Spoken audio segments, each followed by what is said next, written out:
Andy, we've talked about the importance of sharing our stories of faith and helping kids to share the stories of their experiences and the stories of their faith.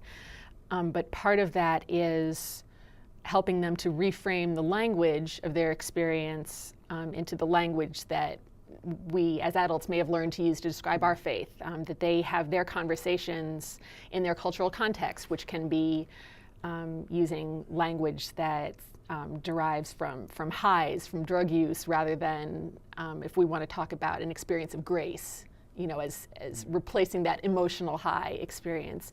Can you talk a little bit about how we can help our youth to frame those experiences in language? Yeah, I mean, linking what we've kind of said earlier, I mean, I think it's a really helpful question because we've talked so much about narration and helping young people narrate their lives and the power of story, which does lead into maybe a big question that kind of pushes us up to 10,000 feet or something, but what is the power of language? And therefore, are we trying to help young people into a certain language game?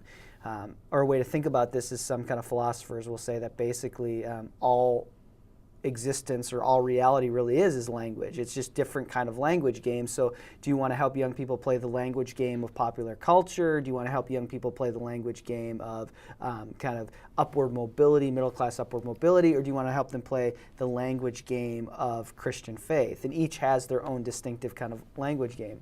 And I think there's something to that. I would want to push us, and this gets us maybe in a little bit nerdy intellectual thin air or something, but I would want us to actually, well, I'll say it this way, that I actually, and I've been working on this in a new project, don't necessarily think that I'm not necessarily at the position of thinking that all reality is just a language game.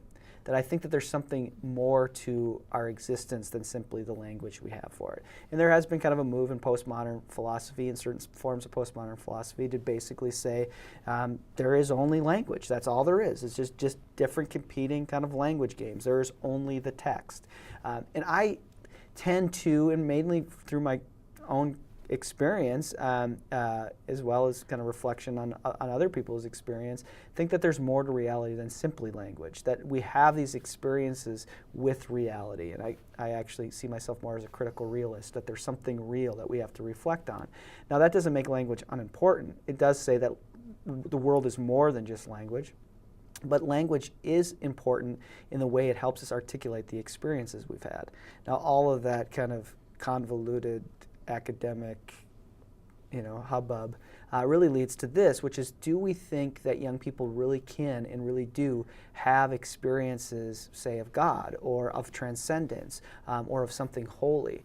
And I think then what we want to do in these places where we open space for narration is help young people take on a language through their experience that articulates how they've encountered reality in a certain way. So that language becomes a significant way. The Christian language of grace and forgiveness, and even like we said earlier today, sin, becomes certain tools that they can use to articulate both in agreement and in some sense in opposition to the experience they've had. Like they've had this experience of God, and then to step inside the way for 2,000 years Christians have talked about this experience of God as being an experience of grace starts to make sense. What I'm not as convinced by is thinking, well, if they just learn how to speak it, then everything will be okay. Like if you just teach them the language, then that will lead them into this reality you want them to have.